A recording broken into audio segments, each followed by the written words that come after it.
Angeles. If I could call everyone's attention, my name is Marquise Harris Dawson. I'm the chair of this committee, joined by Council Member Mike Bonin, Venice.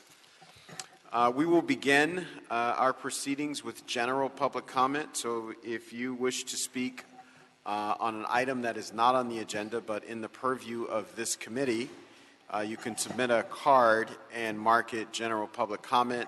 I have a few cards. We're going to go through those to start the meeting and hopefully be joined by Council Member Price of South Los Angeles shortly. Jim Mazzarella.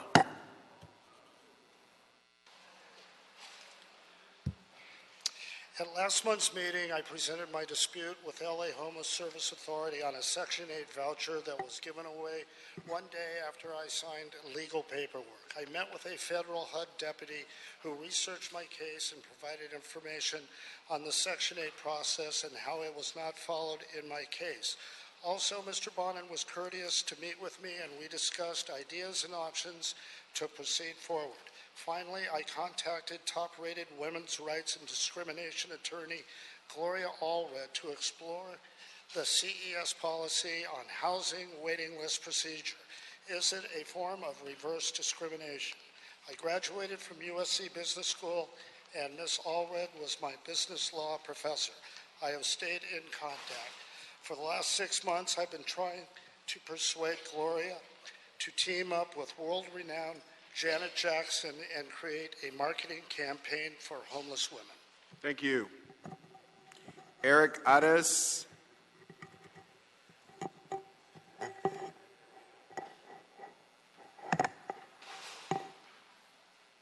Good afternoon, council members. Eric Ares with the Los Angeles Community Action Network. I just want to take some time of public comment to speak in favor of the bond measure proposal put forth by Councilmember Bonin.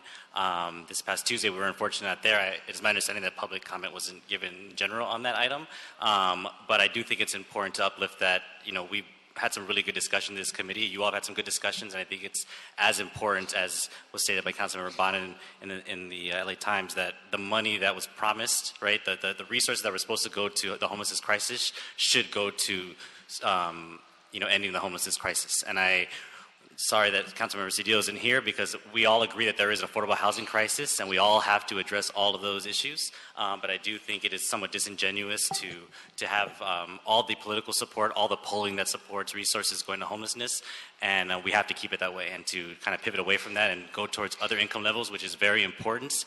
That should be set aside for some other matter and other proposals, but we should do that. So I just want to speak in support of Councilmember Bonin there.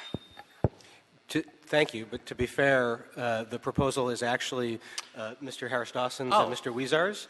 I just was pushing for it particularly aggressively yesterday, but they're the real authors of it. Sorry. So shout out to Councilmember Weezar and Councilmember Harris Dawson. Whatever it is, we need your support because ultimately it's the voters. Right. So all those in favor, and I want to uplift this. I know it's not in front of this committee, but no, thank you. We're going to be in favor of that. So thanks for clarifying. And we're going to need your help getting the word out. Ruth Sarnoff.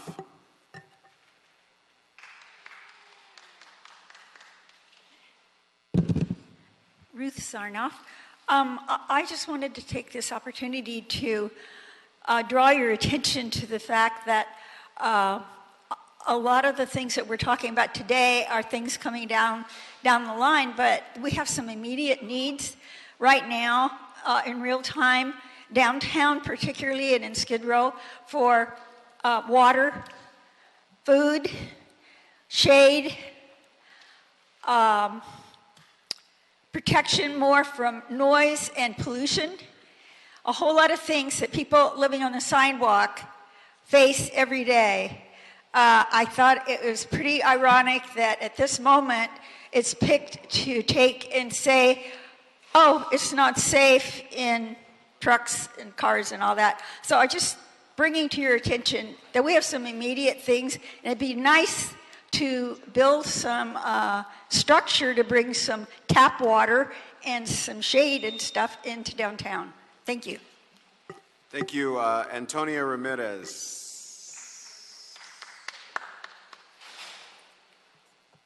Thank you very much. It's a great color on you. Thank you. Thank you. I am a victim of gang stalking and covert harassment by the city and government agencies that send their foot patrol soldiers, usually racist, hate-mongering wetbacks, and chango Latino gang-banging pussies, pigs, and thieves, along with black thugs, white trash junkies, lesbos, and gays who have been the biggest bullies.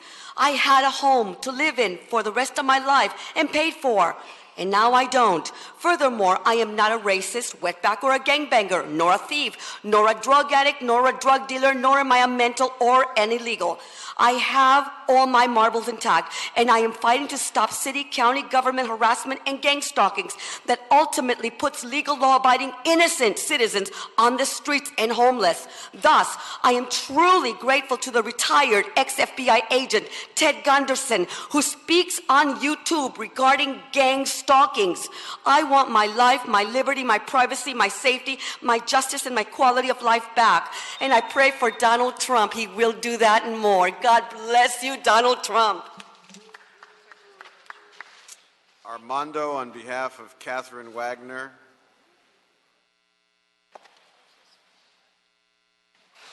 It's a real lousy shame when you can't have your comfort pet or your comfort animal with you, when you're scared to death to come to City Hall when you're threatened by arrest. It's really sad, but yet the LA Times has pointed out policing. LAPD adopts a new policy to treat all of us, any one of you here, that's homeless.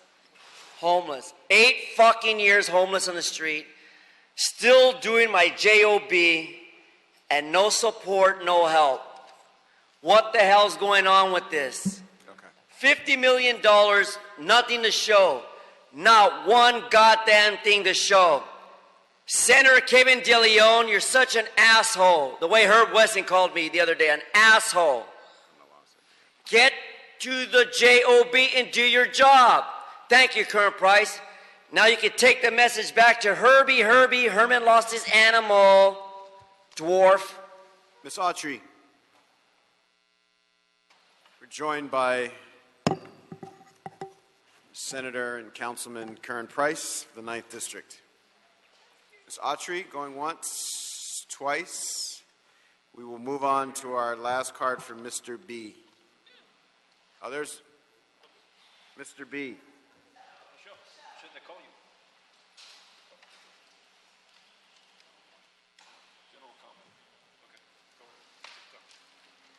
Yes, thank you so much for allowing my public comment. With the increased murders of black people, traditionally had been, of course, lynching with never stopped of black men, but now the open lynching and rapes of black women. Again, and I'm going to keep saying this until I get my 40 acres. I want my mule and my reparations, and not in the form of a tent and homelessness on Skid Row. Not so that your money's allocated to the police department, which is such a plethora of money, over 50% allocated to the police department. Are we living in a police state? Are we under martial law? Again, not so that that money will be used to commission police officers to rape and beat black women and murder us, and then labeling us crackheads or crazy or 5150 in that extermination process towards that end of the whitewashing or the whitening or regentrification of downtown, just for the record. And also, just like Antonia, I'm tired of illegal immigrants or those commissioned by the city to illegally enter my dwelling, destroying my public belongings. Simply because I'm a single woman labeled as homeless, but I'm housed. I'm not now homeless. Disrupting the and meeting. I object to that status That's your as last homeless because I have time disrupting the meeting today. Mr. B. The fire on 8th Street and Parkview, you guys were told, I've come here before, the homeless encampments start on Hoover, Coronado, and Parkview between 8th and James Woods. I've been telling you about those homeless encampments. 5 people dead now. I told you about it. 8 months. I've been telling you about those encampments. They're still there, and somebody else is going to get killed because they're in permanent structures built on the sidewalk in violation of programmatic access in Willits. So you need to get out there and deal with that and get them the services that were required. The Disability Commission promised me 60 days ago that they would give these people access and programmatic benefits, and nobody's come out there. Because of you, and particularly CD1 Cedillo, who doesn't even show up here, 5 people lost their lives. Shame on you. All right, hang tight. So, Mr. Clerk, we're going to consider items number 2 and number 4 together. If you could read those both into the record, and we're going to take public comment on both. Sure. Item number 2 is a city attorney report and ordinance relative to repealing section 85.02 of the Los Angeles Municipal Code prohibiting the use of streets and public parking lots for habitation. While item number 4 is a city attorney report and ordinances relative to amending section 85.02 of the Los Angeles Municipal Code to prohibit vehicle lodging on city streets. I want to recognize Mr. Bonin for a minute before we go to public comment. Thank you, Mr. Chair. I appreciate that. I just wanted to sort of pose a question to potential public comment folks before they come up that I think will inform perhaps our deliberations today. I know there's a lot of folks here on the item for 8502, and there is there's certainly sentiment, I think, in the full council to bring back some version of 8502. As many folks here know, I've long advocated for a Los Angeles version of the Santa Barbara Safe Parking Program. And I want to make clear what that is. In Santa Barbara, they do not allow vehicular living except in designated spots operated by the Safe Parking Program. And I'm curious if folks, when they come up, are supportive of that model, which provides housing to people in these designated spots, but does not allow parking elsewhere or living in a vehicle elsewhere. A second question I'd be curious to hear from folks is, until the city creates a safe parking program, do folks feel that it would be appropriate for the city to limit vehicular living to certain street segments or certain parts of the city, or do they feel that that is something that should be a right on every street in the city regardless? And I just appreciate if any folks have any thoughts on that when you come up, I'd love to hear them. Thank you, Mr. Chair. Excellent. Thank you so much, Mr. Bonin. If there's nothing from you, Mr. Price, we'll go straight to public comment. Good to go. Let's begin with Becky Dennison.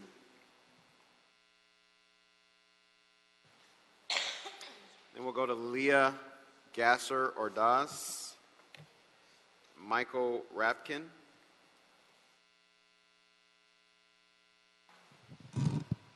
Hello, my name is Becky Dennison with Venice Community Housing, and I am here speaking in opposition, strong opposition to both versions of the ordinance that have been put forward. I do just want to say that yesterday and for the past few months we've been seeing substantive housing solutions moving forward and being so relieved and supportive of that it's really discouraging to come back the next day and see a criminalization ordinance on the table again. I think that safe parking can be a part of the solution, but it's not an either or. Our problem is so much bigger than Santa Barbara that we won't be able to create, it's going to be illegal, so park here. But it absolutely should happen because I think many people want safe parking. I think people have the right to park and find shelter wherever they want to, as long as they're not breaking any other laws, which most people are not. If you're lucky enough to have a roof over your head, whether it's your car roof, then you have to be able to take advantage of that. And what would happen is, instead of people moving to other streets and way into sort of safe parking if they're far away, is they would just sleep outside to avoid being ticketed. So would we rather have people on the sidewalk than in some version of shelter? Enforce other laws if there are nuisance laws, not parking. Thank you.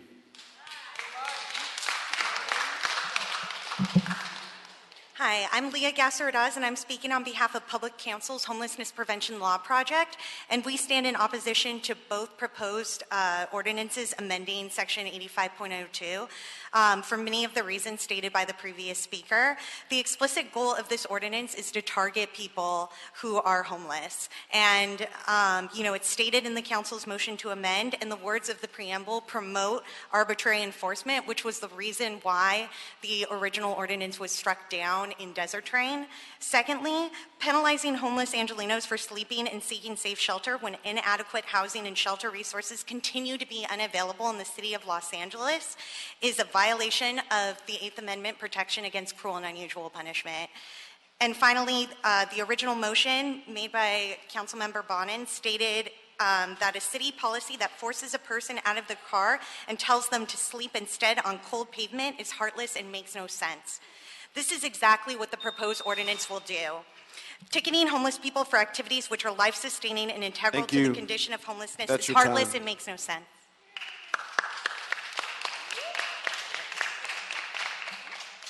I'm Michael Rapkin, a lawyer, and I own 2 businesses in the Venice area where homeless people reside. The amendment to Section 8502, which I speak in opposition to, is legally defective under the Desert Train case. It would displace people from their safer vehicles to the streets. It would add to more encampments, further criminalize homelessness, would increase police involvement with homeless people, and it displays a lack of compassion and empathy for the homeless that you are asking the LAPD to engage in today's paper. Your stated goal is to provide adequate housing for the thousands of homeless people and the thousands of newly homeless every month. That lofty goal is years off at best. In the meantime, please stop criminalizing homelessness and let's work on a win-win situation. And that is, we need to reduce the impact on neighborhood street parking and perceptions of safety by getting today 20 to 40 more spots. Safe parking. Thank you. Carol Sobel, Peggy Lee Kennedy, and Cynthia Anderson Barker.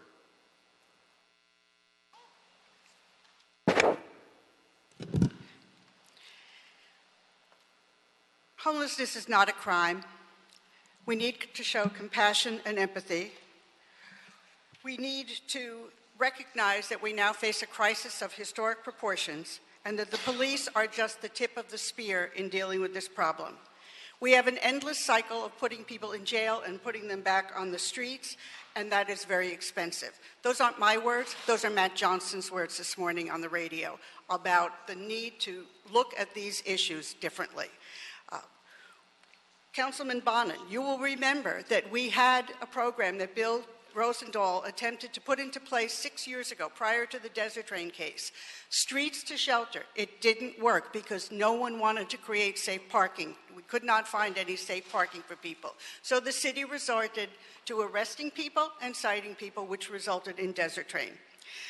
If I can just briefly address your 2 questions. If we had designated spots that worked, I would suggest that the city also put some toilets in those areas so we can address what the city has identified as the problems. And secondly, I don't think we can limit this to certain parts of the city. We can find designated locations in every part of the city that would be appropriate, but if we only limit it to certain parts of the city, then we wind up with the same problems we have now, where the service demand in one area is so great that it basically cripples us. And just one more statement. The last time LAHSA released the figures, we had 8,000 people living in vehicles in Los Angeles, 5,000 vehicles. The reason that we had 8,000 people is we have families with children living in vehicles. They are the working poor. We need to not make them criminals. Thank you. That's your time.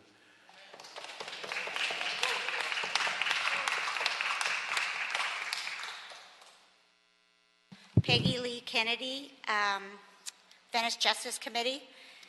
I support safe parking program. Will it ever happen? Doubt it, because I've seen what happened before. I'm having passed out a picture of somebody that died 2 years ago today. Eden Andes. She lived in a vehicle. This city criminalized her for living in a vehicle. She wanted a home. She wanted to live in Venice, her home, lifelong home. But they criminalized her. She was a good person. She didn't throw trash around, she didn't dump, she didn't do drugs, she picked up her dog poop. And you know, even though the police criminalized her and the city was really mean to her, she was still a good person and very kind. I'm asking you, be a good person. Do not punish people for being homeless. It's cruel and inhumane. Thank you.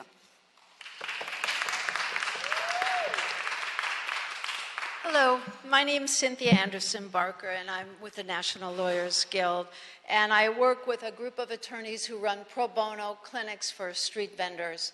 So I'm looking at this criminalization of the street vendor population. I see them packing the courts. So if you do this to folks living in their cars, that is further criminalization. And the burden and the debt and the onerousness of what you put people through, it's not worth it. And so what I would say to you is also you shouldn't have a proposal to limit these folks living in cars in certain parts of the city. They're trying to do that with the street vendors now in MacArthur Park, and the mentality is not in my backyard. Put them in your backyard. Again, that's not the solution. We need to look at the bigger picture here, which is housing for the homeless, not housing them in cars. Thank you. Shayla Myers, Pete White, Eric Ades. Eric, you have cards on 2 and 4, so you'll get 2 minutes. Good afternoon. My name is Shayla Myers. I'm an attorney with the Legal Aid Foundation of Los Angeles, and we find that both of the drafts have many legal issues, but I want to talk specifically to the second draft, which was promoted as an innovative approach to the issue of sleeping in cars. And the notion that we would put requirements like permit requirements and outreach requirements on individuals who would otherwise face criminalization and face arrest would be devastating to the folks who are forced and compelled to live in their cars. Those folks who are compelled to live in their cars have a struggle enough to get by. And when we're looking at that population, it is in large part of the working poor who are struggling to find jobs, to keep jobs. To put onerous requirements on those individuals to simply find a place to sleep at night is the very definition of criminalization. It will not help people get into housing. It will do nothing to address the homelessness issue that our community is facing. It will simply lead to further arrest, further criminalization, and perpetuate the cycle of homelessness that this committee is tasked to address. Thank you. Good afternoon again. Eric Ades, speaking in opposition to both proposals. In my previous comments, I uplifted the proposals to find funding for housing, and I did that specifically because I think those are the type of things that this committee was charged with doing. Rather than trying to figure out other ways to use law enforcement to deal with the crisis, we should be looking to identify the resources to prevent the crisis from existing anymore. And so I think, just to add to what everyone else said, it just doesn't work, and it's impractical. And to continue criminalization when so many of you all have gone on record, we've come a long way. We still have a long way to go. The rhetoric is there. But I do think that this is a type of example. You know, the courts have struck it down. The DOJ has come out against criminalization. HUD has come out against criminalization. And I just think that we should read the writing on the wall and take the momentum that we've built, take the plan that you all have set forth, and work towards solutions versus resorting to the decades-long failed policies that only further entrench the problem that we're all in.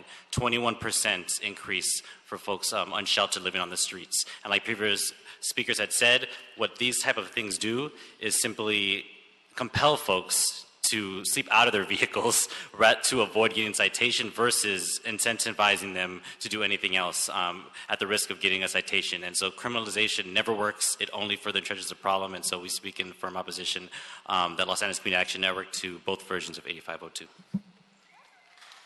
Thank you, Pete. All right, David Bush, Leah Renee.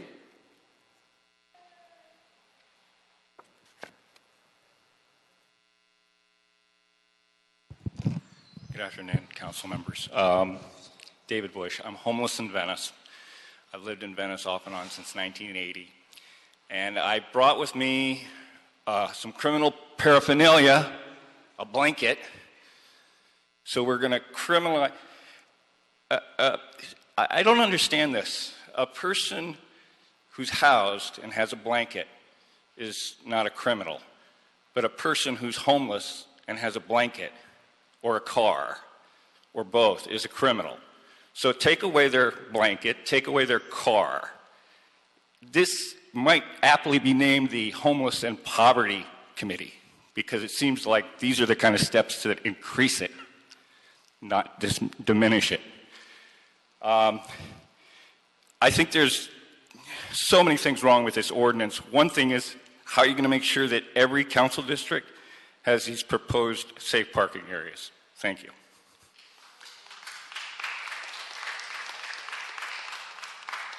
Hi, my name is Leah Renee, and I think it's heartbreaking to hear that the city of Los Angeles has no money when they don't collect the money on the table from the wealthiest.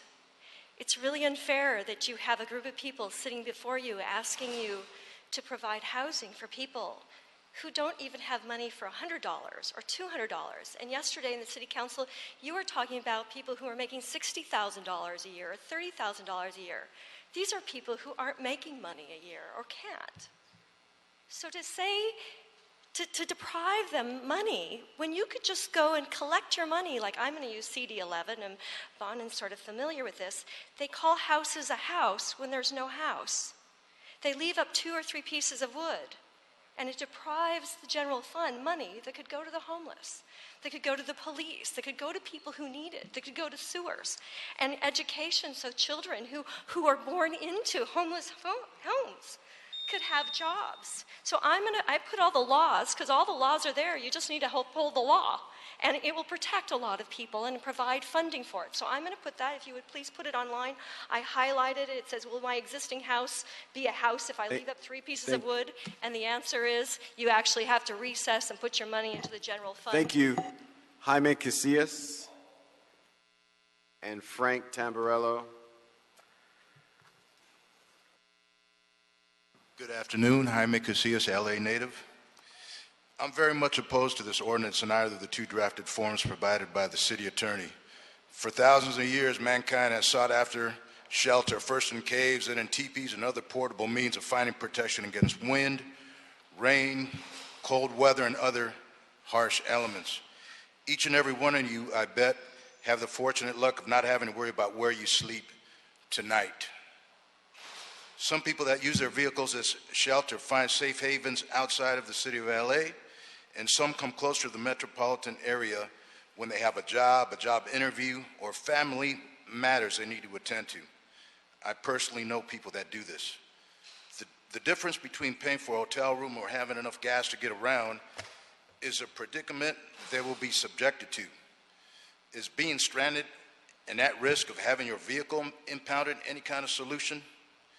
We can do better than this. Please have some compassion, vote this ordinance down. It's cruel and inhumane. Without any doubt, will not help anyone that uses their vehicle for shelter here in LA. Thank you. Thank you. Good afternoon. Frank Tamburello, Hunger Action LA, speaking against both proposed versions of the ordinance.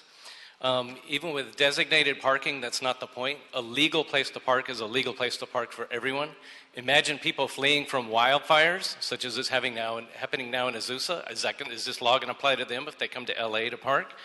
Also, if the city forces people out of vehicles under threat of arrest, then the city should repair non-operating vehicles, help homeless people get to work. I propose there be a fund to help homeless people who are working and living in their vehicles to, fix their cars so that they can, get better jobs. A lot of this ordinance came from the Hollywood Neighborhood Council, and they listed littering as one of their complaints. Littering's already a crime.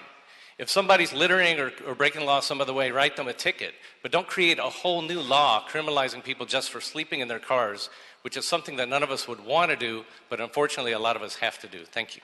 Thank you. Ms. Antonia Ramirez. You have 2 cards, Ms. Ramirez. Not you, Ms. Sarnoff, but you stay right there because you'll be next. Okay. 2 minutes, I'm sorry, for which ones? What number, sir? 2 and 4. 1 minute for item 2 and 1 minute for item 4. Thank you very much. I personally say demonize those who are publicly parked. I don't have a car. I am homeless. But I am sick and tired as a legal law-abiding citizen, homeless on the streets, carrying everything and my shopping cart. I have to move from place to place because most, if not all, of these people sleeping in their cars are engaged in crime.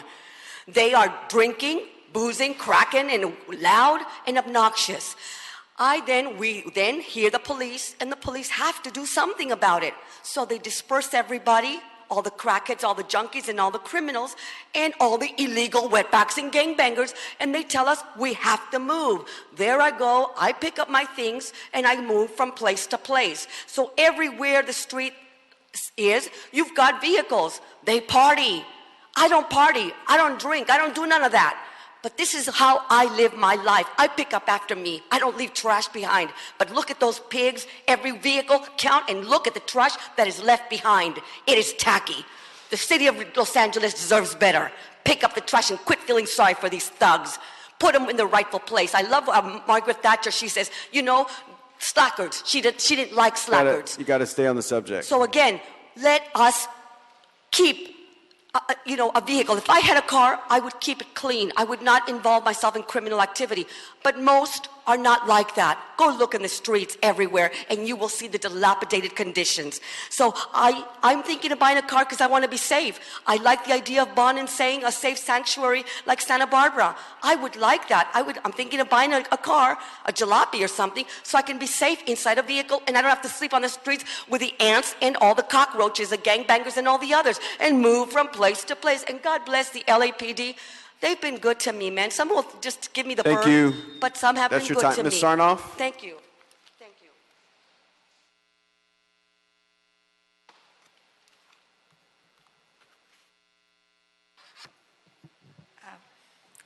I think I'll deal with what I think is the revised edition, which is even worse, in my opinion, if anything can get worse than the original.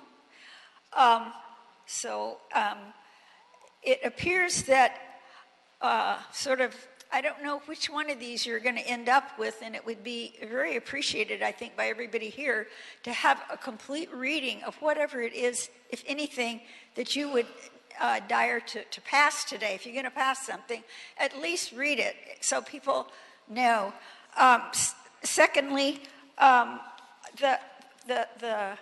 the provisions in there are to take and so that you would have people park in commercial areas rather than residential areas. Now, if you think about it, if your daughter got stranded someplace in her car and had to with car trouble and was going to spend the night, would you want her in a commercial district where there's nobody around to hear her screams or anything else about her? You should read the papers that I gave out here today. They're your local downtown news. It shows all of the upscale stuff and all the money this city spends on stuff for tourists and visitors and anybody except the homeless downtown. You can't even buy cooked food that's decent anywhere downtown hardly that's even reasonably affordable. People in downtown no longer eat decent food. They have no tap water. If you had as many homes as you have tents on some of the blocks in Skid Row, and each one of them just had not three containers or two for recycling and this, you have 2 or 3 little garbage containers like this, and you expect not to have trash? Somehow or other, people got to get in the middle of what is the homeless issue. You have to start talking about what are we going to do, not about the homeless, but for That's your time. the homeless. Thank you. City Attorney, I want to enter into the record that Mr. Herman is waving paraphernalia in the audience, and we're formally asking him to stop or leave the room. Mary Ramirez.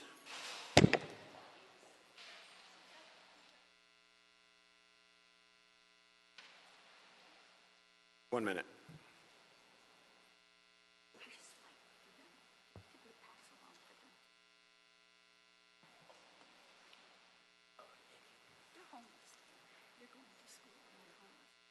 I have lived in a motorhome for 10 years. One time, my late husband, who did weigh 420 pounds, when it was hot that night, and he had to go in another car. He left my son and me. My son was 18 years old at the time, in the car by itself. We happened to park next to the resident neighbor's house. The resident neighbor came out. He said he was a law enforcement agency. He said he was a God-fearing person. He said we were on drugs. My husband was in a crack house, and he would have me moved out. My son was asleep. I got dressed, which he didn't know I was sleeping, walked out in the middle of the night looking for my husband. I said my husband was not a crack dealer. He insisted he was. I found my husband.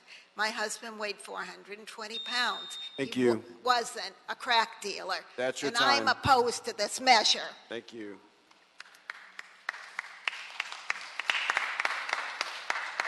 We have Herman for items 2 and 4. God hates homosexuality, but that's just an opinion. God hates those who have money, those who are the providers for the family. We are one big happy family, says I, Barney. Got to stay on the subject, Herman.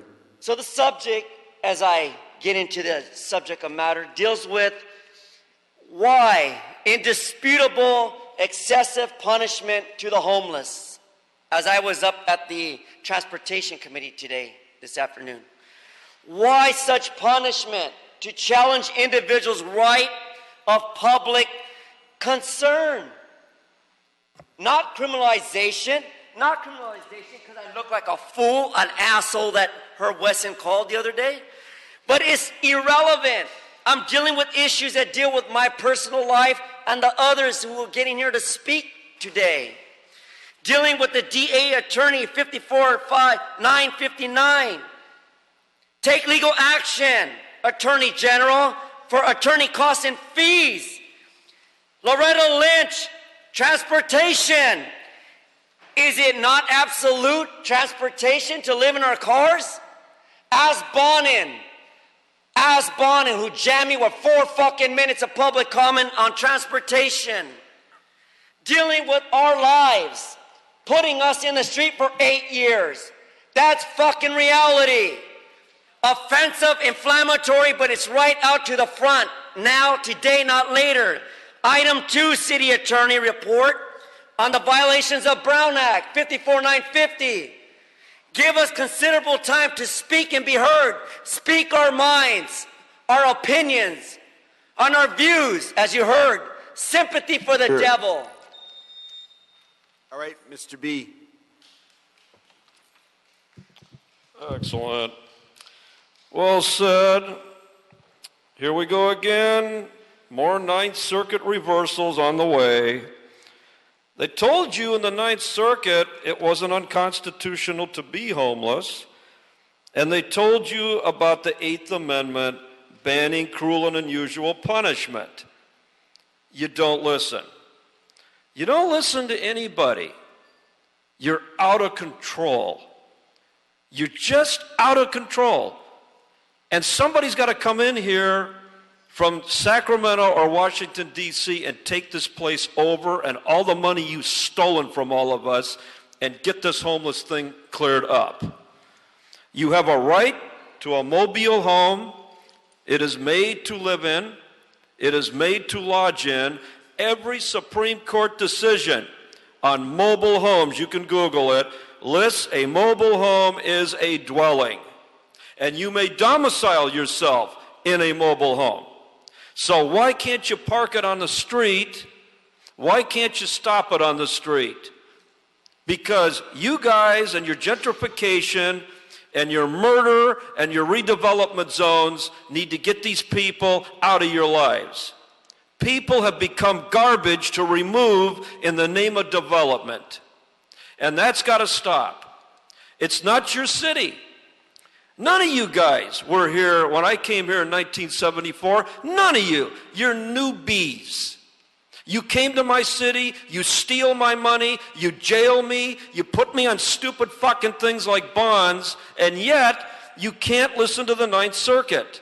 The Ninth Circuit told you this is unconstitutional.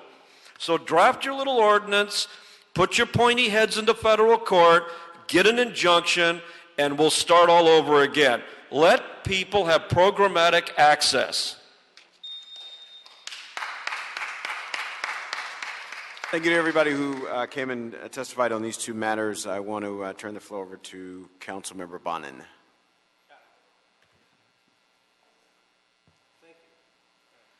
Thank you, Mr. Chair. Could City Attorney staff come on up? City Attorney staff is here.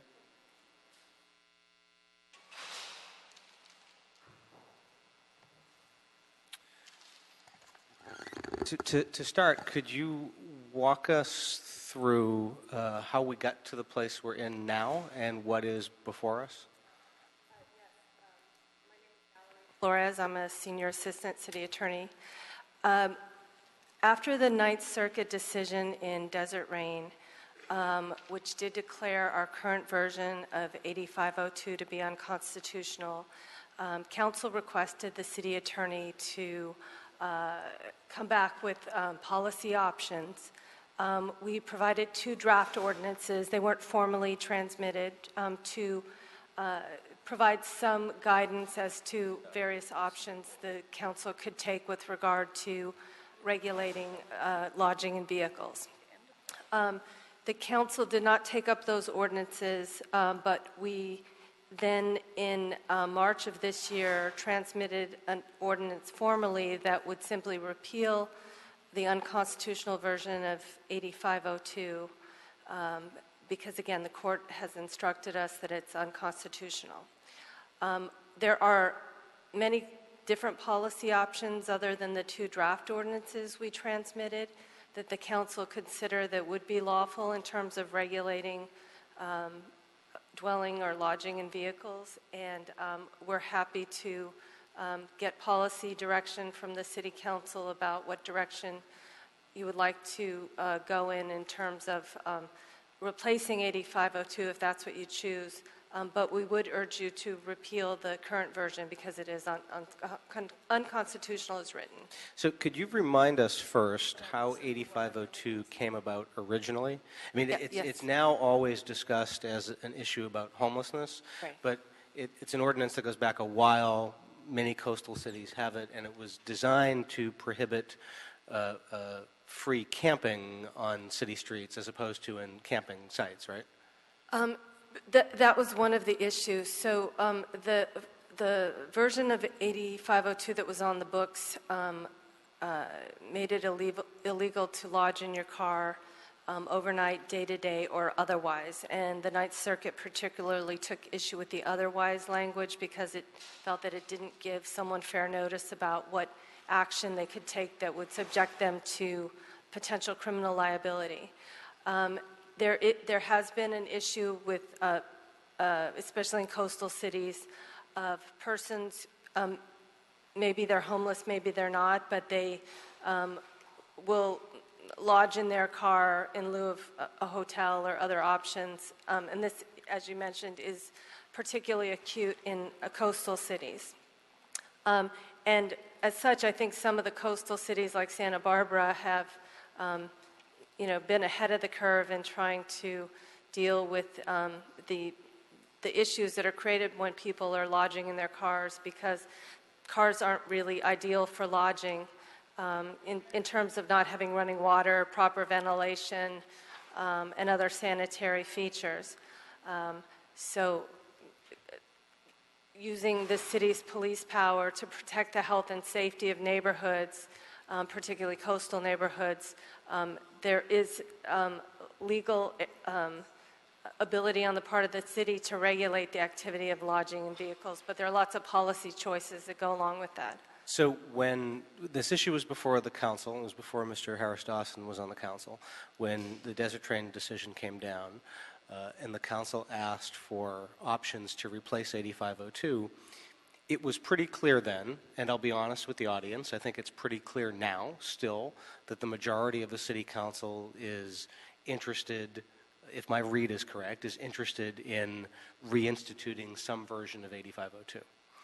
When that was the case, your office made recommendation A, which was your office's attempt at finding a way to keep the original intent of 8502 while getting around some of the constitutional vague questions that the court had outlined in Desert Train. The second one came about somewhat as a result of my prompting. As you know, I've been trying to get a safe parking program going in Los Angeles since I worked for Mr. Rosendahl. And when I raised the issue a year ago, there was very little support for the idea. Mr. Harris Dawson's predecessor in particular mocked the idea, didn't think it was workable. So what I tried to do to get into the mix, to begin to lay the groundwork for safe parking, was to say maybe we can do street segments, which is how we got to version B, which is in some ways similar to Santa Barbara because it would create safe places where you can park and areas where you can't. For the record, I don't think either of those go far enough, and I think there's a different sentiment on the council now for safe parking. So I will be proposing in a minute or two a safe parking version here in Los Angeles, which I know you're willing to work on. But before I do that, though, let me ask a couple questions about the two versions before us, because even a version with safe parking will have some of these versions in it. Correct. Because just to be very clear to the folks who are here, this panel is probably less enamored of 8502 than the council as a whole. But the council as a whole is likely to want some version of 8502, and I think this panel is interested in trying to find a way to mitigate it and make it more workable and have it include safe parking. So that's where I'm kind of going on this. So first, let me ask about how you've tried to recraft this to be constitutional, because I have questions about it. Right. Storing of contents, well, let me do it this way. Okay. I have a young kid, Right. so I just was jotting down what a number of things are in my car on any given day. Right. Not all of these things are in my car every day, but most days, most of them are. I have a bag or two of snacks or groceries. Yes. I have several sweatshirts, a couple suit jackets, maybe a suit, gym clothes, maybe some in a bag, some not in a bag, a couple bottles of water, kids' clothing, my kids' extra linens from daycare, so there's a blanket and there's a sheet, and sometimes there's a pillow. I've got extra diapers, I've got wipes, I've got toys, I've got juice bottles, I've got an extra box of files that I've never transported into the office. Yeah, sounds like my car. And I've got a bunch of books. Yeah. Am I liable to be cited for 8502? No, and the reason is if you look at the stem in version A of the draft replacement, you need to, an officer would need to find one, the storing of some of the items you mentioned, and two, that while you were storing those items, you were also either sleeping, preparing meals, or using the car as an accommodation. But also, you would have to look at the stem, which is in subsection A, and the officer would have to look at all the circumstances, not just that you met 1 and 2, which is having many things in your car and also using your car as someone would typically use it for lodging, but also that in light of all the circumstances, it looked as though you were lodging in your car. And that gives the police the ability to tell the difference between someone who's going to the beach with a lot of equipment and the kids and they're eating a snack in the car, or someone who's taking a nap on their lunch hour in the car. So normally when the police would cite someone under the old version of 8502, and our office would look at it for possible prosecution, some of the things we would ask is, well, how many days were they there? Were they there overnight, or were they taking a nap during the day? Did they have things that someone might typically find in a car, or did it look like, there was items used for lodging as opposed to just a messy car? So it's the safeguard of... Let me add a wrinkle then. It's a Saturday afternoon. I have, the course of the day, 7 events, and my scheduler has uncharacteristically given me a free hour in the middle of the day. In between events, rather than going home, I decided to take a nap in my car. Yes. I'm doing it near Gold's Gym in Venice, where there's a lot of vehicular living. All that stuff is in my car. I'm taking a nap. It's in an area that residents have been complaining about vehicular living. Am I likely to get cited for 8502? Again, I think you may have an interaction with an officer, but only if, again, my understanding of the filing guidelines were that the sleeping had to be overnight and or on consecutive days. So then you might have an interaction, and you might be, asked, are you sleeping here just to take a nap, or do you, are using your car as a lodging? Because this isn't an area where you can lodge in your car. And Councilmember Dave Michelson, the ordinance as initially drafted does not apply during the afternoon. It only applies overnight hours between 9 p.m. and 6 a.m. Okay. So before 9 p.m., it wouldn't even be applicable. You could take the nap and do all those other things. Okay. So I still have a feeling that we're likely, even with a new version of 8502, to get sued. And I think Ms. Sobel was indicating that that's true.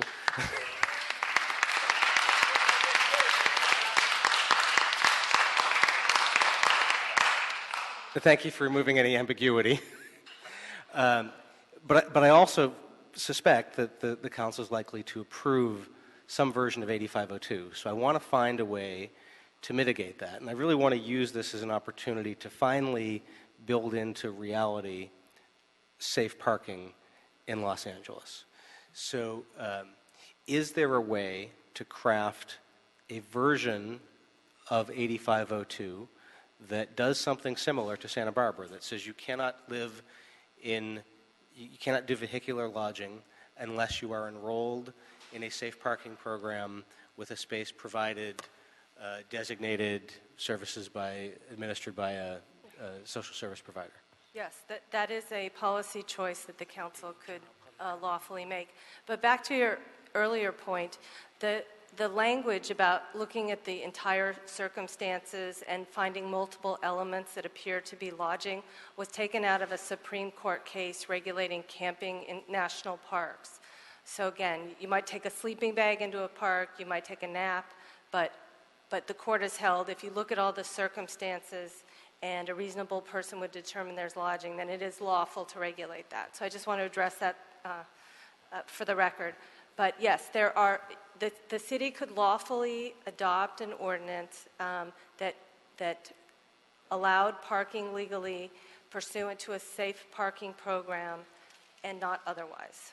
And we could do it in a way, yes or no, we could do it in a way similar to Santa Barbara, where they say vehicular living on city streets is not permitted, but you can be enrolled in a program administered by a social service agency on a track to a housing voucher, and you are assigned a certain space in scattered lots throughout the city. I believe they have 22 lots, much smaller city, obviously.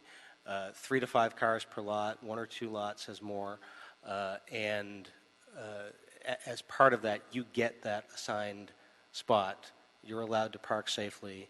You're on track for housing, and the lodging is not allowed on Main Street or 25th Street or whatever the main streets are in Santa Barbara. Yes, we believe that would be a lawful ordinance as one of many policy choices. Or other permutations or variations of that, yeah. Okay. So I imagine there are several ways to do that. I imagine one way to do that would be to say, let's do your 8502 we'll call it version C, 8502 plus safe parking. And you could say not to be effective until the safe parking program is in place. Or the other alternative I've heard mentioned by some folks is saying do a less restrictive 8502, that instead of saying no vehicular living on all streets, it says no vehicular living on residential streets or adjacent to schools, allowing it on commercial or industrial streets or in a safe parking program. Correct. That would also be a lawful option. Those are both lawful options. Correct. And would there be a way to say that if we were going to do the latter, say no vehicular living on residential streets, okay in the other areas, that in a council district that has a certain number of safe parking spaces, you could further restrict it so that it's like Santa Barbara and it's also on the non-residential streets as well, the prohibition? Yes, that would be a lawful option as well and might, again, address some of the coastal city issues. Okay, all right. So let me just throw that out there for a second. Is there one that you find easier or more legally defensible? Honestly, I do feel that some street segments should be allowed given the large numbers of homeless that we have living in Los Angeles in our cars. I think that they're just at the moment, and it will take time to get up and running enough parking spaces and lots. And so, but it is a very big city. We do have a lot of non-residential street segments. And so I think that would be an ordinance that would be easier to defend. There's a combination of using designated certain streets, non-residential, away from schools, in combination with those parking lots, public, maybe private, where there'll also be spaces that'll be designated, and some having a protocol, a mechanism to making sure that homeless individuals who have a need to lodge in their vehicles can come to a homeless service outreach provider, get services, maybe get a pass that will then direct them to one of these spaces. Ideally, these spaces will be throughout the city, not just in one or two council districts, but ideally, throughout the city and all the council districts. And there would be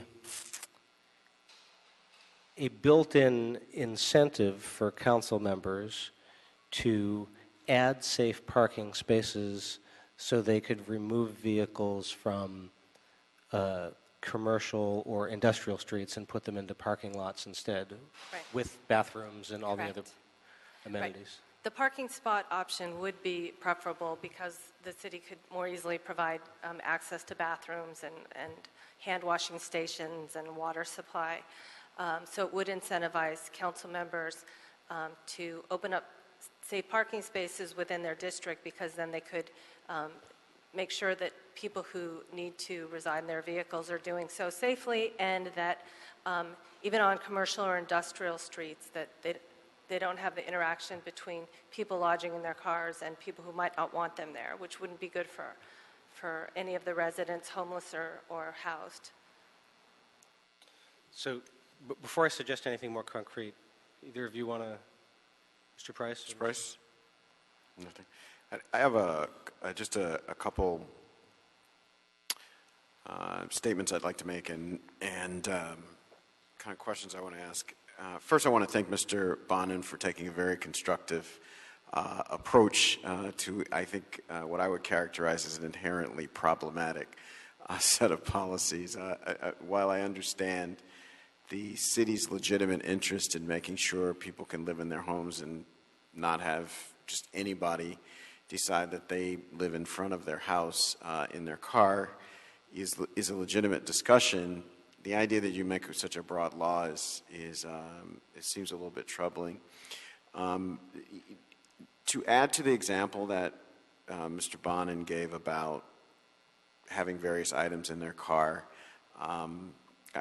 I'm wondering if you all are familiar with or remember the Taisha Miller case. Mm-hmm. Yes. So Taisha Miller was on meds, pulled over, fell asleep between the hours of 9 and 6. Police come and bang on her window to wake her up. She has a seizure. she ends up dying at the hands of police gunfire. I just wonder what safeguards can be put in place to prevent us from making very obvious mistakes. Well, I think, right. And let me just put a little flavor on that. Because when you say this statement to me, it lets the officer make the judgment about who's living in their car and who just fell asleep. Like that, that's like fingernails on a chalkboard for me. Because I come from a community where you don't get the benefit of the doubt. You get the benefit of guilt. And so I'm just wondering, are there examples of just very, very narrow and disciplined ways to look at this so that we avoid that kind of problem? Right. Well, one of the ways is through a safe parking program, directing people to get their passes at homeless service providers, I think is one way to prevent that kind of police dweller confrontation, because there would be a pass that the dweller would have in the vehicle dashboard that would show that they have the right to park where they are and dwell. The other thing is, there's training. I think LAPD would be receptive. Often when we have a new ordinance, we will, talk to them about filing guidelines and criteria. And there's also a way to, require a warning for a first offense. So if you see someone and they say, I'm taking a nap, but the police officer believes they're actually lodging there, they could say, well, I'm not going to cite you this time. Here's some information on our safe parking program, but you can't lodge in your car unless you're in the program or you're on a designated street. So there are a lot of constructive ways to make sure that some of the unfortunate interactions that do occur won't be likely to occur under the new program. And the individual who's enrolled in the safe parking program, in addition to having the pass in their windshield, presumably will be on one of the designated streets that LAPD would certainly know about. So that might also assist to some extent. Mr. Price. Thank you. Just one thought. How do we address private property regarding these safe parking programs? I've been approached by several churches, for example, who said they'd be interested in making the properties available. How do we? Right. We could write into the ordinance that religious institutions or nonprofits or even for-profit businesses that are willing to participate in the program can do so, especially if we do it on a pilot basis, so we could see how it worked out. But yes, I believe Santa Barbara does take advantage, of some private or nonprofit lots, and we certainly could do so as well. That. Yes. I think that's Mr. Bonham's idea, exactly. Coming up with some. And just so I'm clear, this is just for the sake of discussion and I think education. So we, over and over, we say, the law is unconstitutional or unconstitutionally vague. Can you all talk about specifically what part of it they found unconstitutionally vague, and then just talk directly about how you're trying to fix that? Yes. So the current version of 8502 says it's unlawful to lodge in your car overnight, day-to-day, or otherwise. And in particular, the or otherwise language was targeted by the Ninth Circuit because it was so vague that it wouldn't give someone enough notice about what they might do. What does or otherwise mean? If you've said day-to-day or overnight, what are you referring to when you refer to or otherwise? So that language is so vague that a person who wants to obey the law wouldn't know exactly what they could and couldn't do in order, not to run afoul of it. So that's exactly the kind of vagueness that is not appropriate in a law that has potential criminal ramifications. And to your all's knowledge, has the Santa Barbara policy been tested in court? Not to our knowledge, no. It will be here. I guess we'll be the ones to test it. Yeah.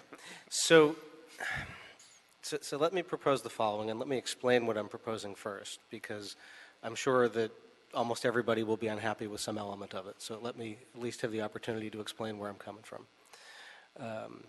I start from an article of faith that I think there's a great likelihood that the council will pass some version of a new 8502. I want to address that in a couple different ways. I want to address it by providing reasonable alternative accommodations for people living in their vehicles, because it's the right thing to do. It's what we absolutely need to be doing.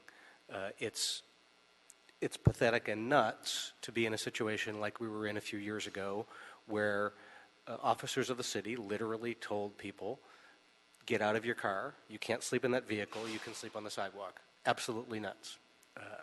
So we need to provide an alternative. We need to have safe parking. We need to have housing, but in the meantime, we need to have safe parking.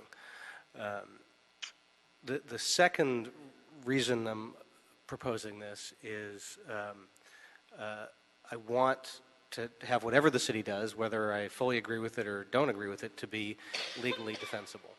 And I think that we need to have, even with a safe parking program, which is in discrete areas, we need to have, in addition to those spots and lots, churches, nonprofits, businesses, city-owned lots, some additional street segments, because otherwise we just won't have the capacity. It'll be a nice little boutique show we're putting on of having a safe parking program. We need to have the additional capacity of street segments. So I want to make sure we have enough inventory to make the alternative legally defensible. The third thing I want to do is I want to find a way to incentivize other members of the council to want to participate in safe parking. I don't want it to be just in my district. I think it needs to be everywhere. So let me, so let me propose the following. That we follow the city attorney's advice to repeal the unconstitutional version of 8502 Desert Train still on the books. That's one. Two, to replace it with a version of 8502 that prohibits vehicular living on residential streets and on the same block as schools. Because I think that or something much stronger would pass council. So I want to get that in there. B, that creates the legal framework, legal permission for a Los Angeles safe parking program, allowing enrolled participants to park in designated spots or lots managed by a city hired service provider. C, and this is where I'm getting to the incentive for council members to buy into it, prohibits vehicular lodging on both residential and non-residential streets in council districts that have a critical mass of safe parking spaces, 75 or 100 or so.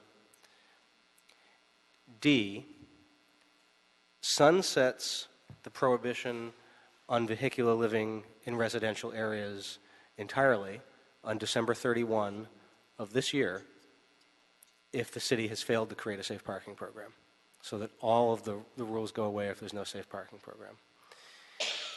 In addition to that, I would request that LASA, CLA, CAO, city attorney, and I guess planning report back at the beginning of August, 30 days from now, 30 to 45 days from now, with specific program elements, guidelines, and a timeline for implementation of a Los Angeles safe parking program. We've given the instruction in the comprehensive homelessness strategy to LASA to begin creating this, but we need to speed it up. And so I'd like a report back in 30 days. And just as a reminder, elements of the safe parking program should include that the city hires homeless service providers to provide housing vouchers, case management, and social services to people living in their vehicles. The city, through the safe parking program, provides parking placards and assigned legal overnight parking spaces to individuals enrolled in the program. The Los Angeles Safe Parking Program will provide assigned spaces in publicly and privately owned lots, including but not limited to those owned by houses of worship and nonprofit agencies, as well as on designated street segments.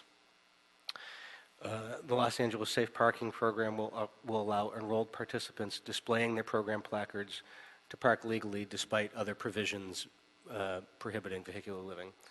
And finally, bathrooms need to be included in the safe parking lots.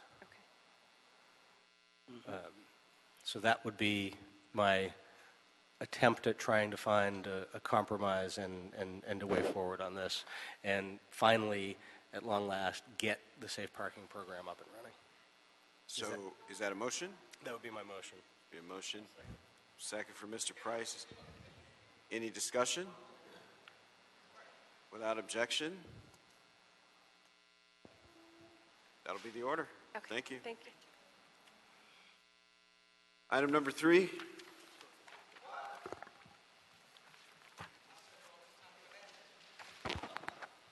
Item number 3 is a CAO report relative to requesting authority for various actions related to the evaluation, disposition, and development of affordable housing opportunity sites. This item was also referred to the Entertainment and Facilities and Housing Committees. I'd like to take this item on consent if there's no objection. We concur with the... Just to underscore? Yes.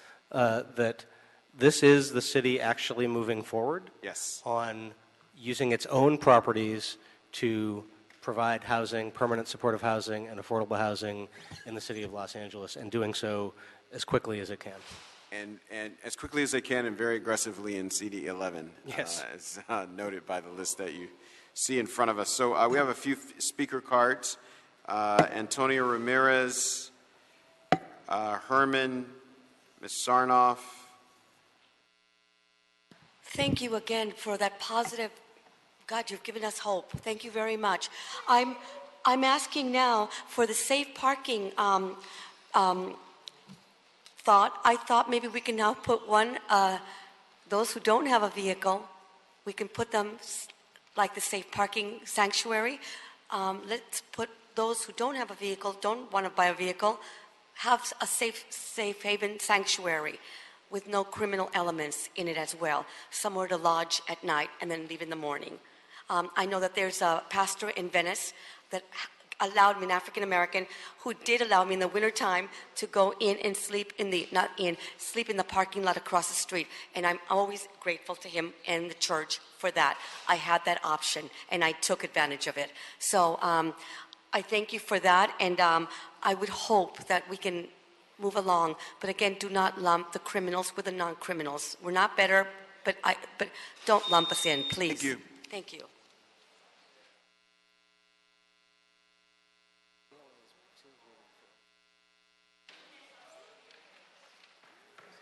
Come on, Ms. Sarnoff. Come on up. We got to roll. Okay.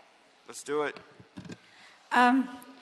Ruth Sarnoff, I just want to say that vouchers today in Los Angeles are about the same as if you get an advertising coupon that says, 20 cents off on your next box of soap, that kind of thing. A voucher has nothing to do with availability of housing. I know all kinds of people that have vouchers and have been looking for months, some years. And the waiting time, if you were actually going through some lists and stuff, would be like about 10 years. I mean, the housing's not there, so that's one issue. Number two, I think, is the issue of racism, and I don't think anybody is wanting to talk about it. But I think that when you create a situation where you kind of pick and choose communities, I gave you an article there about UC students now, massive numbers of those students. Thank you. That's your time. Okay. Thank you. Mr. B, Miss Autry, and there's a card I can't read on someone who lives on Beethoven Street. Okay, perfect. Sorry. Mr. B, you're first. Knock it out. 1 minute. Okay. So I'll try to keep it very peaceful. Try to talk like little kids. So you get 1 little minute to talk about such a major issue. So, We're going to take out a monopoly board and trade properties. Here's a parking lot. You give me another parking lot. I'll give you a church. You give me a zoning variance. So we're going to play Monopoly and call it homeless housing, right? We're going to call it affordable housing. Psych! Trick! Because you're not calling it homeless housing, you're calling it affordable housing. And in Venice, $3,000 a month rent is affordable, so we get screwed again and the developers win. You people are sick. We're done. Next. So I had actually put in a speaker card for 2 items that were combined, and I feel like I was deprived of my moment, so I'm going to make it. The legislation outlining people living in their vehicles feels like a description of domestic colonialism in this day and age. 80% tax breaks for some of the most highly valued tech companies in the world here in LA, while 47,000 people are homeless in the city in 2016. We know this. You're putting the cart before the horse. You're criminalizing before you have any of these programs in place. A sunset provision by the end of the year. This item is about. But I wasn't allowed to have my public comment, and even so though my card was in. you can't do that now. You can't commandeer the mic and talk about what you want. We're on item 3. Affordable housing, while we all support affordable housing, I personally do not support the trailer bill. I think that there's not enough provision. You don't know about the trailer bill? Time's up. Thank you. You should, sir. You're on this committee. It's affordable housing in the coastal Thank you. Your zone. time's up. Mr. Clark, can you read item number 1? Just To the record. for clarification, Mr. Chair, is it the intent of the committee for item number 3 to concur with the recommendation of the Entertainment and Facilities Committee and approve the MFC recommendation related to the affordable... Item 1, sorry. Just a clarification for item 3, sir. Okay.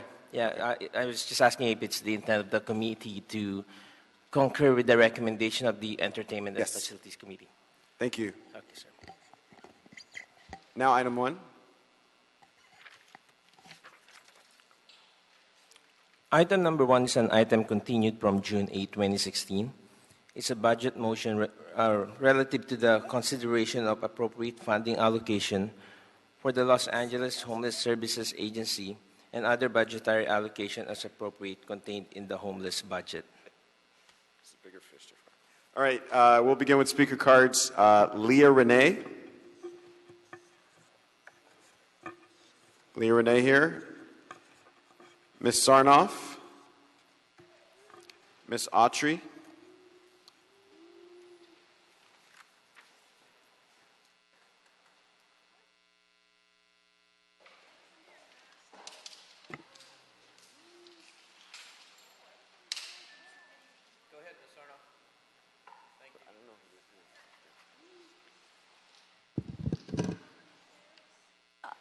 I'll give you the article, but I want to tell you and the public that 1 in 10 California State University students, 1 in 10 is homeless.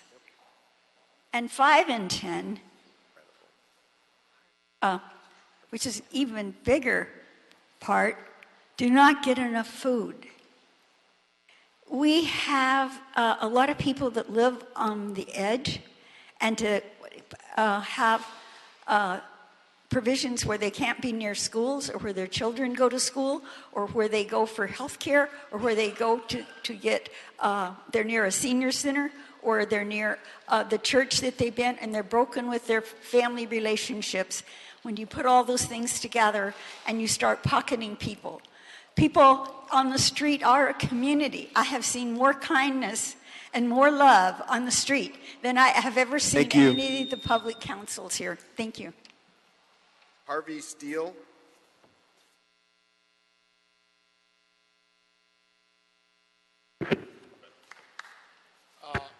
My name is Harvey Shells. I'm sorry I didn't spell my name correctly. I just want to be brief on all of this. Y'all say that this is the Homeless Poverty Committee. I don't see any one of you that I can recognize as being homeless or poverty. So you can't even identify with my chronic homelessness and the poverty that I experienced over the 30 years, which I'm a United States vet. Also, I listen to the fact that people are fighting the fact of even having a decent place to live, let alone to park somewhere and sleep in their car. And the fact that we have to fight for that. I mean, tell me, I went to fight for this country, and y'all sit around and got to decide whether or not it's okay for someone to have somewhere safe to sleep. You got to fit and fight to find somewhere for someone to have somewhere to live and eat, raise their children, send them to school, and have a safe place. You got to sit and try to figure it out. That's a puzzle. It blows my mind that I can live on the street this period of time and understand that when in less than 2 years, go to school, realize that this is very important, and I'm sad that I wasted a great part of my life in drugs, but to wake up and to see where I am today and see that you are educated and you did spend years of drugs and you're just as worse and confused as I was when I was doing what I was doing. That's your time. That makes no sense at all. That's your time. Thank you. Thank you, sir. Antonia Ramirez.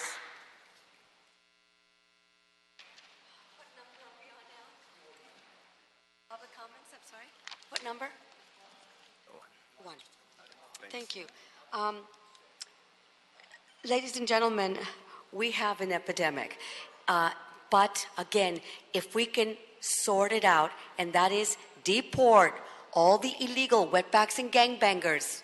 After you've done that, everything else will fall into place. Now you can allocate all the homeless military veterans and all the legal law-abiding citizens. That includes the baby boomers and senior citizens. My heart breaks for senior citizens and baby boomers who are ill and elderly.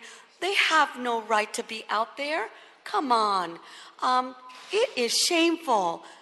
I hope to God I would rather die than being at that age on the street. Jesus, I'm not too far away. So, LA is so beautiful. You guys are brilliant. You've got intelligent minds. Use it. You're there for a purpose. Use it. Do it right. You are there to be a steward over us. Thank you, Mr. Do it B. right. Thank you.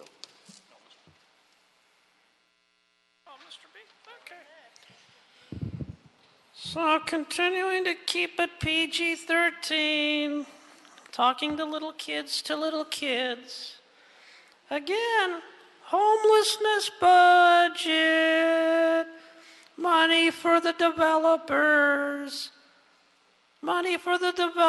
homeless budget. It's the same fucking thing, the same cycle of poverty pips. It's all about the poverty pips. Like when you start little companies, like, I don't know, I'd call something Pretty Damn Quick Publishing, and I can't hire anybody because they're homeless. All the way back here to LA, homelessness service agency doesn't exist.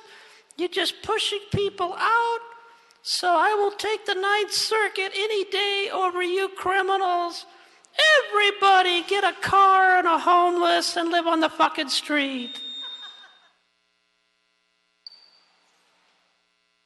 So, I'm going to put in for public comment item number 3, which you denied me. Yeah, We're on item number 1. If you want to speak to that, you I know, can. If but you want to you speak to denied me something that, else, asshole. you have to come to another So meeting. the issue has to do with homelessness. As you heard, the poverty pimps continue to parade here with all of us but Peter Pig. But that's how this horseshoe works. They're full of fucking shit. And that's why they mistreat us. They don't like us to have us with little pets here. When it comes to homelessness, they want us to sleep at the church. Fuck the church. You're on a different topic. No, I'm talking about sleeping in homeless service That's a different item. We're on item number 1. I'm on number 1, burglary. We're on item number 1. Number 1, sir, for the Los Angeles Homelessness Service Agency and other bogadillery allocations and appropriate contained for Your homeless time's up. budget. Thank you. So don't fucking underrep me in the Brown Act, you fucking pig. Your time is up. By the way, you forgot got my handicap placard. Check it. And now you're disrupting the meeting. Can we ask our LASA team to join us at the table, led by their leader, Mr. Lynn? I will look for additional cards and call you if I can find them.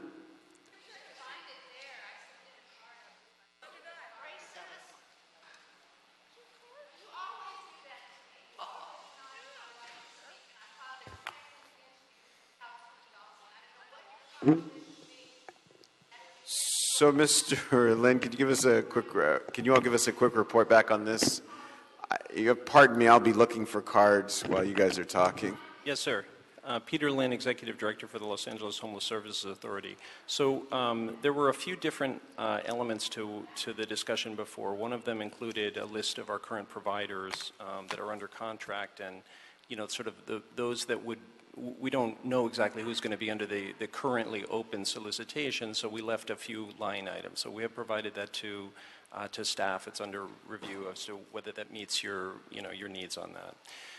We also looked at creating a flow chart and a narrative that accompanied those documents that would show inflows into the coordinated entry system through the various kinds of programs that we've been discussing and how those would result in housing placements.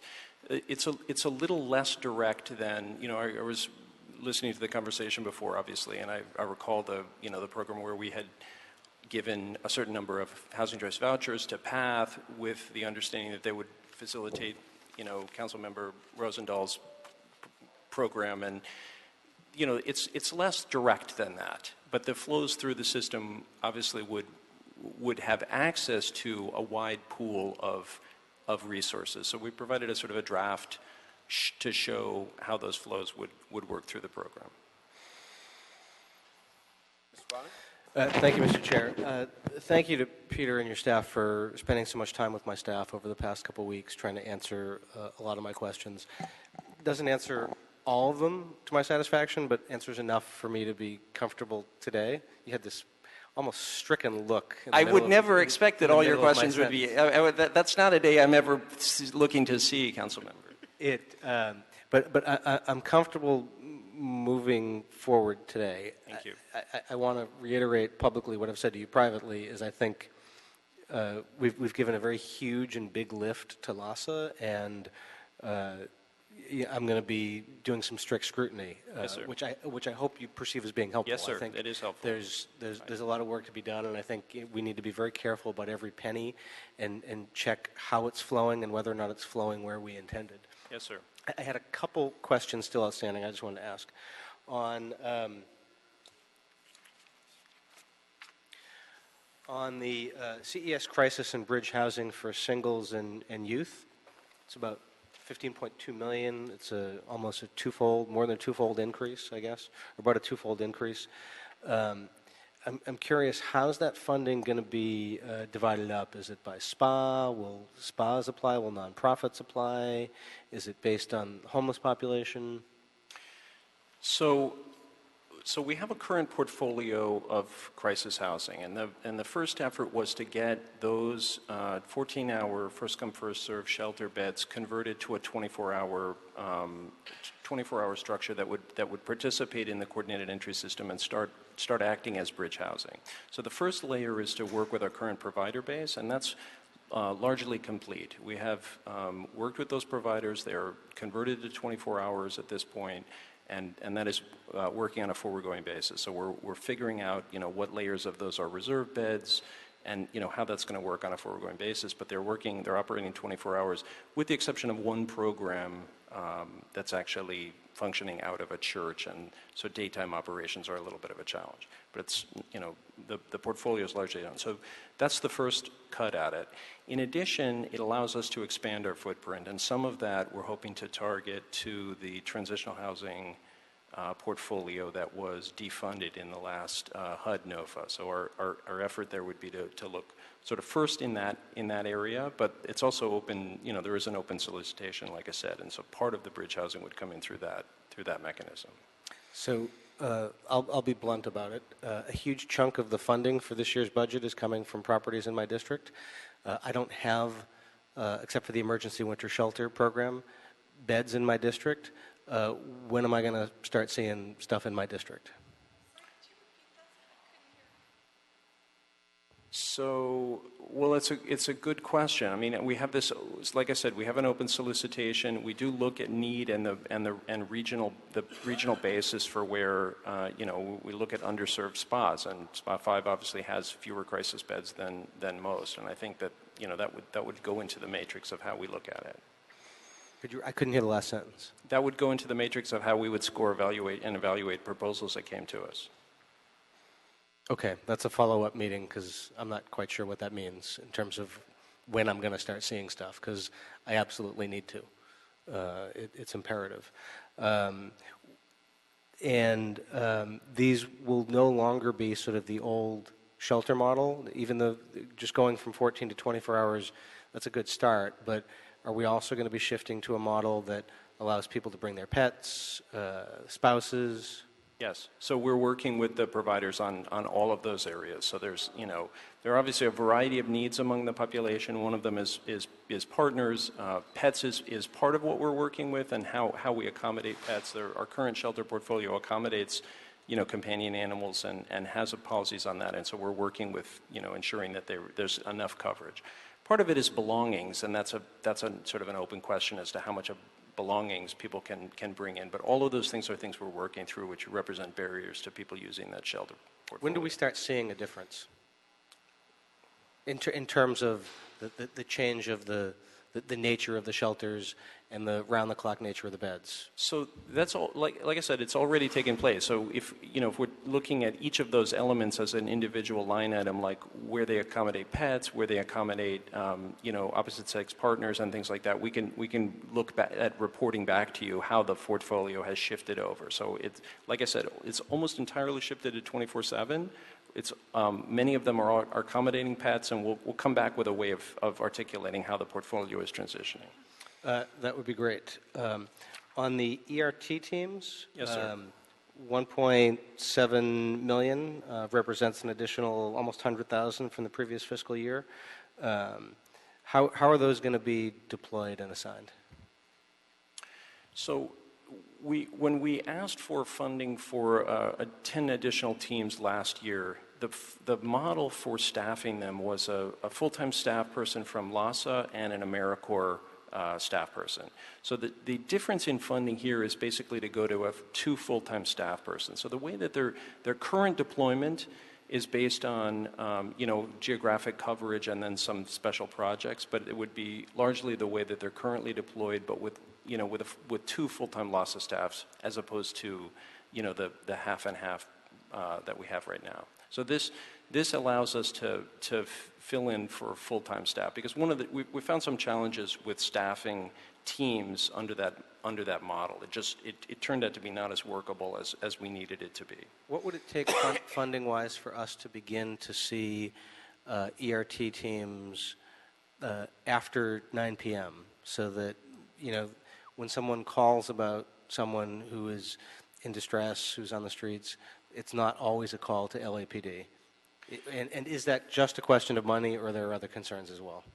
So it's largely about, sort of staffing. We do have some after-hours teams now, but they're not past 9 p.m. So we have some weekend staff. So we're expanding the hours, and we're expanding the footprint of what we can work. I don't yet have a line of sight on something that would be overnight. So we could maybe sit down and talk that through with the HOPE teams and with council offices on how that might work. Okay, and the final question is about the rapid rehousing money and the CES. We spent a lot of time on this last time. I get the need. I got the need last time. I still have the same worry about having insufficient funding for rapid rehousing. I get that there's not a sufficient pipeline to spread out the rapid rehousing and find units for folks. I mean, I'm not sure that that's true. I mean, it's challenging, but it's not impossible. We're placing people. It takes longer. It's harder. It still works, though. We are still placing people into housing using this current program. So make the case for me for why the 2.9 for CES. So it's really a sort of a last mile issue and getting connected to people on the street. And what we've heard from providers over and over again is that those arms and legs on the street, which is not a currently funded, there's no durable source of funding for outreach and connection from the street into the shelters, into the rest of the infrastructure, is really the end point, particularly for single adults, of getting them engaged with the system. So there's no one to work with somebody to get off the street, out of an encampment, out of their vehicles, and that's the piece that the current rapid housing program doesn't have. It does not have people who are doing the forward-facing engagement to pull people into it. It essentially is assuming that the services start, when they're moving through from a shelter out into the rest of the program. So I feel, what we're listening to our providers is that that's a significant gap in the infrastructure, and it's not just the rapid rehousing; it's permanent supportive housing, but it's also the kinds of things that you were talking about, which is community-facing, engaged outreach. One of the challenges that LASA's ERT faces is that we have a responsibility footprint that covers that work, but is also largely engaged with working with engagements on sanitation cleanups. So we don't have the ability to stay embedded in a community. We have relatively few teams. So your teams, there's a team that's with Councilmember Price's area, but most council districts don't have a team that's really focused on engaged outreach within that community, and so there's a real gap in the ability to deliver that kind of long-term connection with people that pulls them off the street, and that's what we're hearing from our leads that they really need. So a year from now, what metric can you and I use in this committee to determine whether or not the additional monies you're asking for have been well spent? It's a really good question, and I think working through the metrics that we're going to use for all of these programs is a really important part of the ongoing discussion. We have worked to build out an outreach module in HMIS that shows from point of contact through pulling people into shelter placements and pulling them into permanent housing. And I feel like we can require that this be used in service of the the information that you're talking about. So I feel like there is an information capture that would show the impact of outreach on pulling people through into permanent housing placements. So for me, it's not going to have been a worthy investment if a year from now I know that we made 1,000 more contacts than we would have otherwise. I understand. To me, what's relevant is not that first mile, but that last mile. That's right. How can we track whether this $2.9 million helps us get more people housed by this time next year? Well, I think we would have to follow from those contacts through the whole process of reserve housing, in the shelter system, through permanent housing placement, whether it's rapid housing or permanent supportive housing. But we have the data, we have the tracking mechanism, HMIS, at this point to do that. But so what do we measure it against?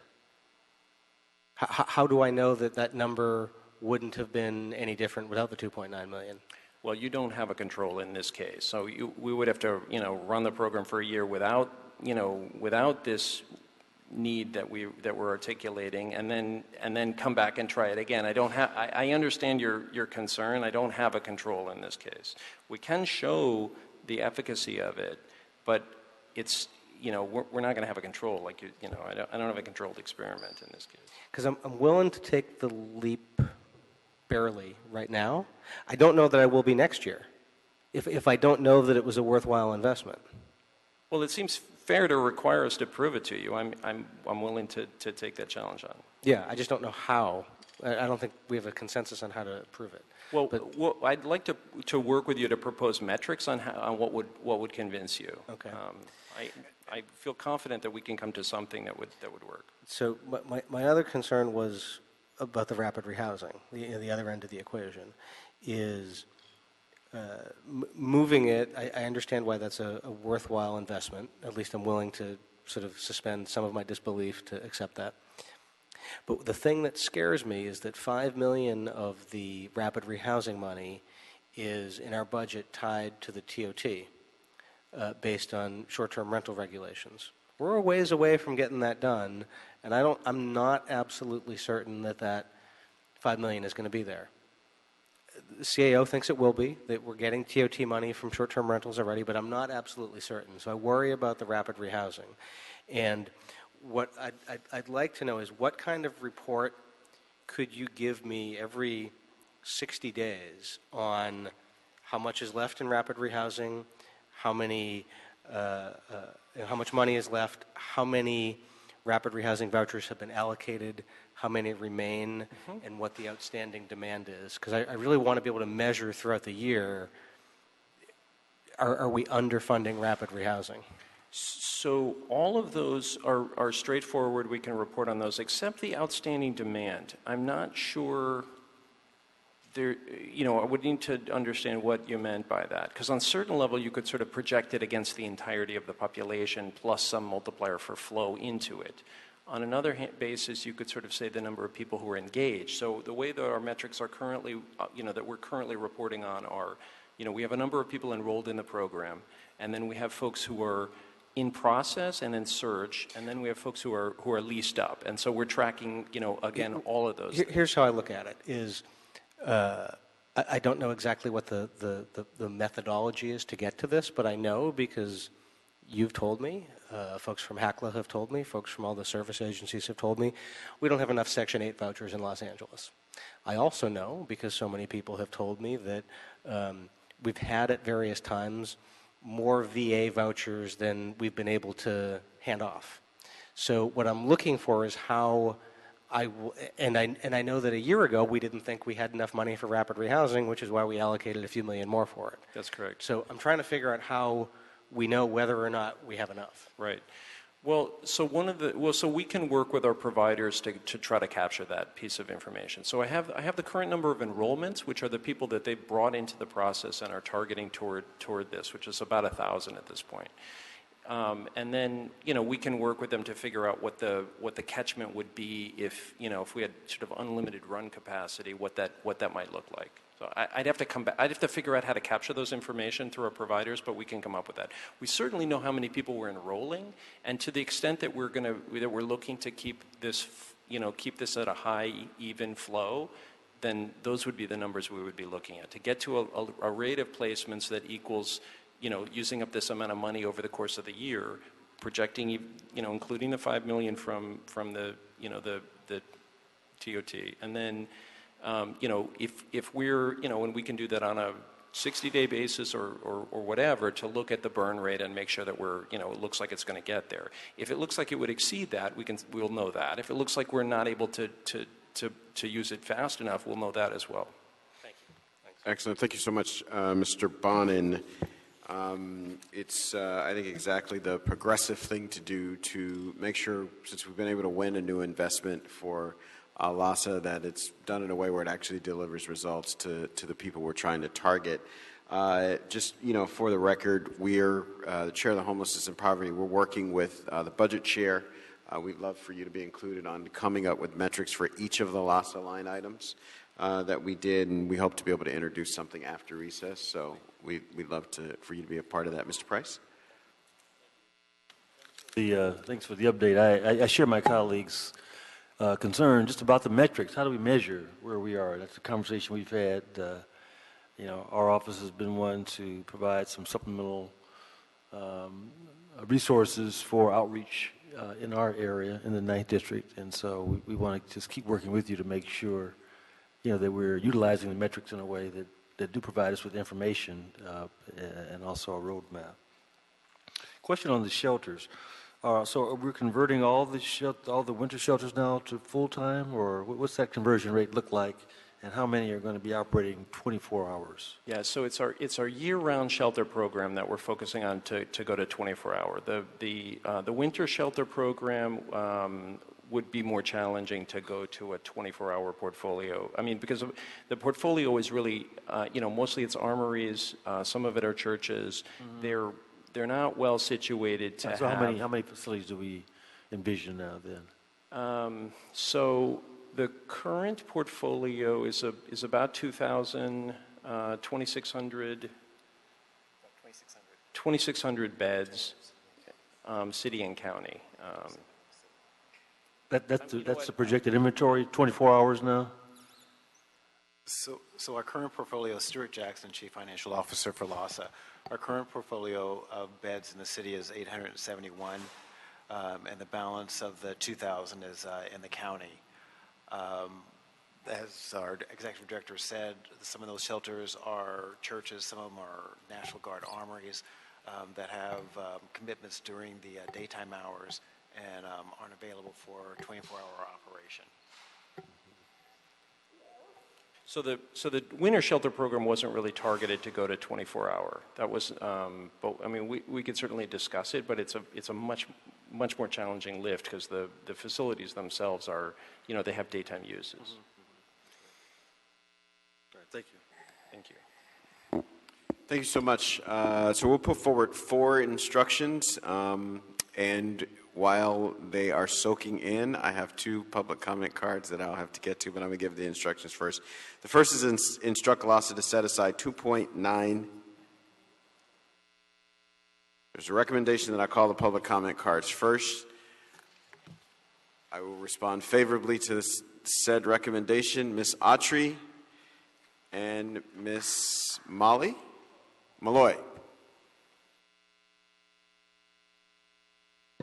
Yes, yes, Mr. Dawson, you've done that a few times. You've consistently denied me my opportunity to speak. I don't know if that's coming from your higher ups and they're just using you as, you know, the House. You got to speak on item 1. Thank you. You can't. You got to speak on item 1. All right, I can preface my discourse, which I have done that. So what I'm saying is that I'd like to speak in terms of how the money is going to be used. In the richest city, one of the richest cities, there should be no homeless people. I'd like to speak about the engineering of the homeless, preventing the engineering of the homeless, and how that this government is, I don't know if you are acknowledging the targeted individuals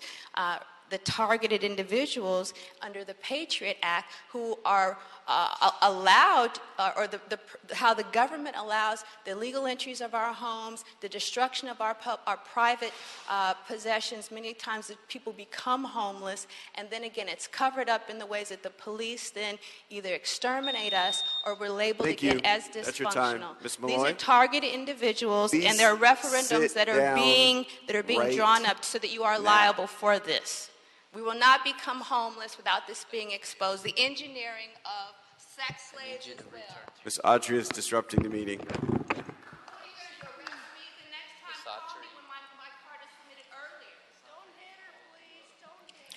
So I'd just like to say we have a crisis. It's really obvious. Funding is fundamental. 80% tax breaks for some of the wealthiest IT companies in the world. That just doesn't make any sense when 47,000 people are homeless. It begs trust in government, and it defies a definition of equal representation. So I would caution you to consider actions that make homelessness illegal when we have this absolutely disparity in representation and unequal taxation of the ordinary worker versus these large entities. The housing department has implemented a housing for health. Homelessness is a public health crisis. And further criminalization and putting people on the move. So they have no place of shelter. They have no regular place to sleep. It's the cart before the horse. Please, please consider funding that's real and honorable. Thank you. That's your time. So I have 4 instructions. I didn't hear you, sir. I'm sorry. So I have 4 instructions I'm about to read right now. Instruct LASA to set aside $2.964 million for coordinated CES management, housing, navigator, and outreach from homeless shelter program in the fiscal year 16-17 GCP line fund number 100-56 for enhanced services to CES. Instruct and authorize HCID to incorporate any provision to effectuate the above into the city's agreement with LASA. Additionally, instruct HCID with the assistance of LASA to issue monthly expenditure reports for the programmatic allocations of each budget line item from the homelessness budget for fiscal year 2016-17, and last, report back and work with the Budget Committee to develop metrics for each of the new LASA line items in budget year 2016-17. Yes, sir. Thank you. So moved. So moved. So moved. Hearing no objection, that'll be the order. Do we have any other business, Mr. Clerk? The desk is clear, sir. Thank you so much. This adjourns this committee meeting.